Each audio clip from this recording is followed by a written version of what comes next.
बिस्मिल्लाहिर्रहमानिर्रहीम। लाखों करोड़ों दुरूदो सलाम मोहम्मद मुस्तफ़ा सल्लल्लाहु अलैहि वसल्लम और आले मोहम्मद पर। मैं हूँ उमर दराज गोंदल। असेंबलियां तहलील कब होंगी? मार्केट में बहुत खबरें हैं। आज एक्सप्रेस न्यूज ने दावा कर दिया जी 11 अगस्त को असेंबली तहलील होगी। उसकी वजह यह है कि 13 अगस्त की रात 12 बजे असेंबली का टेन्योर खत्म होना है, तो सदर के पास अगले 48 घंटे होंगे। वो असेंबली तहलील ना भी करें तो ऑटोमेटिकली समझ लिया जाएगा कि असेंबली तहलील हो गई है, तो 90 रोज में इलेक्शन चले जाएंगे। पीपल्स पार्टी कह रही है जनाब हमने ब्यूरोक्रेट और जज को नहीं लगाना, हमने कोई तगड़ा शख्स लेके आना जो इलेक्शन कमीशन के साथ फ्री एंड फेयर इलेक्शन कराए। ये सारी बातें अपनी जगह पे है। वजीर आजम हाउस से एलामिया जारी होता है, अभी तो वजीर आजम हाउस से कोई नाम फाइनल ही नहीं हुआ, लेकिन असल डेवलपमेंट है निगरान हुकूमतों के फारिग होने की। आपको भी इस खबर का यकीन नहीं आएगा, ये खबर इतनी बड़ी है जिसका मतलब ये है कि एक बहुत बड़ा काम होने जा रहा है और इब्तदाई तौर पे एक और आईनी बहरान तैयार किया जा रहा है। मैं आपको सबसे पहली जो खबर देना चाहता हूं, आज इलेक्शन कमीशन ऑफ पाकिस्तान ने एक एलामिया आज शाम टाइम जारी किया जिसमें उन्होंने बताया मौरखा 31 जुलाई 2023 को मुअज़्ज़ज़ चीफ इलेक्शन कमिश्नर जनाब सिकंदर सुल्तान राजा और मुअज़्ज़ज़ मेंबरान इलेक्शन कमीशन की सरबराही में आम इंतखाबात की तैयारियों के सिलसिले में इलेक्शन कमीशन सेक्रेटेरिएट में इजलास का इनेकाद। अब ये कहना था और उसके फौरन बाद अगला काम शुरू हो गया।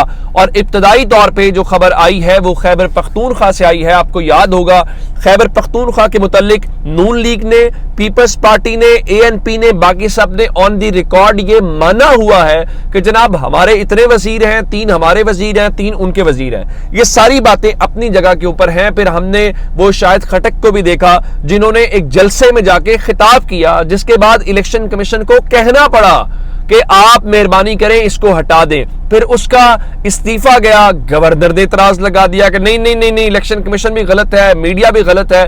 ये जो जलसे में गए तो इंतजामात देखने गए थे ना, खिताब करने तो नहीं गए थे। अब जरा अंदाजा लगाइए, अब खैबर पख्तूनख्वा के हवाले से इलेक्शन कमीशन ने एक बाकायदा चिट्ठी लिख दी है। और हैरान कुन तौर पे बुनियादी सवाल ये है कि इलेक्शन कमीशन ने ये क्या कर दिया है और ये कैसे कर दिया है। मैं आपको बता देता हूं ये क्या मामला है। मामला ये है कि इलेक्शन कमीशन ऑफ पाकिस्तान ने खैबर पख्तूनख्वा के निगरान वजीर आला मोहम्मद आजम खान को कहा है कि सियासत में मुलव्वस वज़रा, मुअव्विनीन और मुशीरों को फौरी तौर पे डी नोटिफाई किया जाए। यानी दूसरे लफ्जों में उनको कहा गया है कि आपकी काबीना जो है वो सियासत में मुलव्वस है, इसलिए उनको फारिग किया जाए। ये secretary election commission Umar Hameed की जानिब से निगरान वजीर आला को खत में कहा गया है कि कुछ वज़रा, मुशीर और मुअव्विनीन खुसूसी को सियासी वाबस्तगी पर भर्ती किया गया। अब इससे अंदाजा लगा लीजिए कि अगर इलेक्शन कमीशन मरासले के अंदर खुद कह रहा है कि इस तरह से हुआ है, तो फिर कितनी एक गैर जानिबदार हुकूमत है, कितना ये गैर जानिबदार इलेक्शन कराएंगे। इस हवाले से इस मरासले में कहा गया है कि शाहिद खट्टक को सियासी सरगर्मियों में मुलव्वस पाया गया है और निगरान वजीर आजम शाहिद खट्टक ने इलेक्शन कमीशन के हुक्म की तामील पर इस्तीफा दिया। निगरान काबीना के बाज अफराद मीडिया पर अपनी सियासी वाबस्तगी का इजहार कर रहे हैं और इलेक्शन कमीशन ने हुक्म दिया है कि निगरान वजीर आला अपनी काबीना को कम से कम करें। अब इसका मतलब बहुत वाज़ेह है कि अगर वो फौरी तौर पे कह रहे हैं तो इस्लामाबाद में स्पेकुलेशंस ये हैं कि जनाब पंजाब और खैबर पख्तूनख्वा का जो निगरान सेटअप है वो तब्दील होने की खबरें हैं। और ये बात सिर्फ खैबर पख्तूनख्वा तक नहीं है बल्कि पंजाब में भी लग ये रहा है कि मामला उसी तरफ जाएगा। अब मैं उसकी बात बता देता हूं। अगर तो तहरीक इंसाफ ये बात करती तो कहा जाता कि तहरीक इंसाफ तो हर किसी के ऊपर इल्जाम लगा देती है। सैयद हसन मुर्तजा ने आज 3:52 के ऊपर ट्वीट किया। सैयद हसन मुर्तजा पाकिस्तान पीपल्स पार्टी के हैं और हमजा शहबाज की काबीना के अंदर वो सीनियर वजीर थे। वो कहते हैं ऐसा लग रहा है पंजाब में निगरान हुकूमत मुस्लिम लीग नून की है। मुस्लिम लीगी MPS MNS के हलकों में तरक्याती फंड्स दिए जा रहे हैं, जबकि हमारे इलाकों में सड़कें तबाहाली का शिकार है।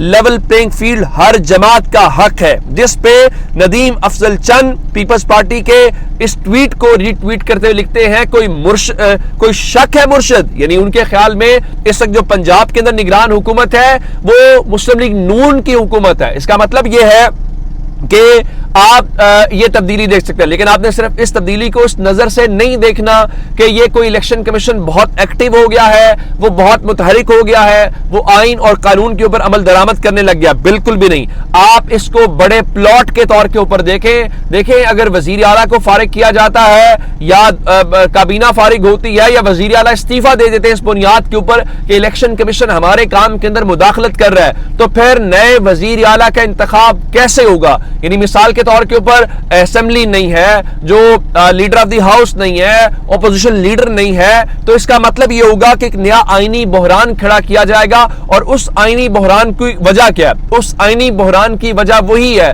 وہ الیکشن کو ڈیلے کرنا، کیونکہ اگر پنجاب اور خیبر پختونخوا میں آئینی بحران آتا ہے جو لگ رہا ہے، تو اس کا مطلب یہ ہوگا کون پنجاب کی طرف سے، میں آپ کو بتا دیتا ہوں، پنجاب اور خیبر پختونخوا کے حوالے سے انہوں نے اجلاس طلب کر رکھے ہیں، تو پنجاب میں نفری کون فراہم کرے گا، پنجاب کی سیکیورٹی کون فراہم کرے گا، خیبر پختونخوا کے حوالے سے کون کرے گا؟ تو یہ ایک لگ ہی رہا ہے جیسے بہت بڑے پلاٹ کے حوالے سے ایک بہت بڑا کام جو ہے وہ ہونے جا رہا ہے، اور اس کا شکار ہم سب ہوتے ہوئے دکھائی دے رہے ہیں، اور یہی وہ وجہ ہے جس کی بنیاد کے اوپر لگ ہی رہا ہے کہ زرداری نے بھی محسن نقوی سے ہاتھ اٹھا لیا۔ اس کی وجہ یہ ہے کہ یہ زرداری کے بس کی بات بھی نہیں ہے، یہ محسن نقوی کے بس کی بات بھی نہیں ہے، اور نہ یہ حکومتوں کو روک سکتے ہیں، نہ حکومتوں کو چلا سکتے ہیں۔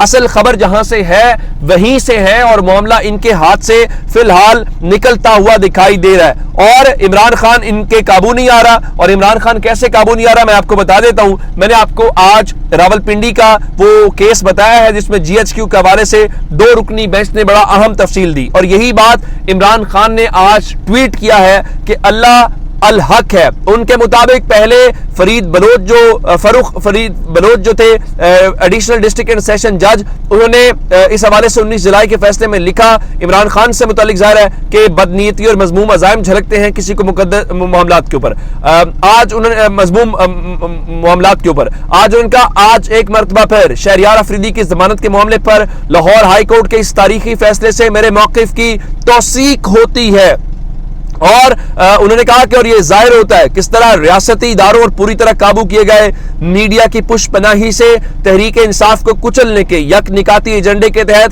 9 مئی کو نہایت منصوبہ بندی سے ایک فالس فلیگ آپریشن رچائے گا۔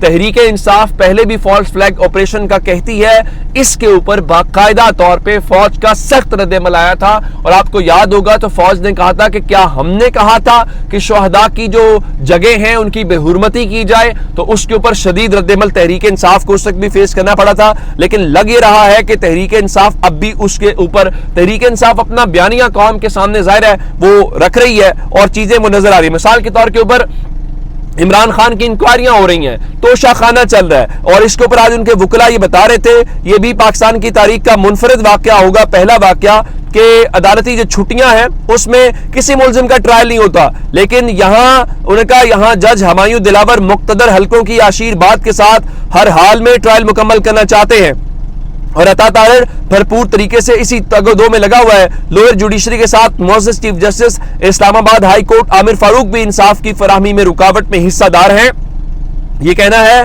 شعیب شاہین کا جو عمران خان کے وکیل ہیں۔ اور دوسری طرف جہاں تک جسٹس عامر فاروق صاحب کا ہے، توشہ خانہ کی وہ نہیں کہ یہ سن رہے، لیکن سائفر انکوائری والا جو معاملہ ہے کل انہوں نے سماعت کے لیے مقرر کر دیا، اور اندازہ لگائیے کہ نیب کا کیا ہی کہنے کہ نیب نے یہ کہا ہے کہ علیم خان کرپٹ نہیں ہے، اس لیے نیب نے ان کے خلاف باقاعدہ انکوائری بند کرنے کا جو مراسلہ ہے وہ جاری کر دیا ہے، جس سے لگتا یہ ہے کہ اس وقت پاکستان کے اندر جتنی گڑبڑ، جتنی 2 نمبری، جتنا کک بیک اور یہ سارے معاملات ہیں، اس کے اندر ایک ہی شخص ملوث ہے، عمران خان ہے، باقی تو دودھ کے دھلے ہوئے اور سسٹم میں سے صاف شفاف نکلیں۔ اب تک کی اپڈیٹ سے اپنا بہت سارا خیال رکھیے گا، خدا حافظ۔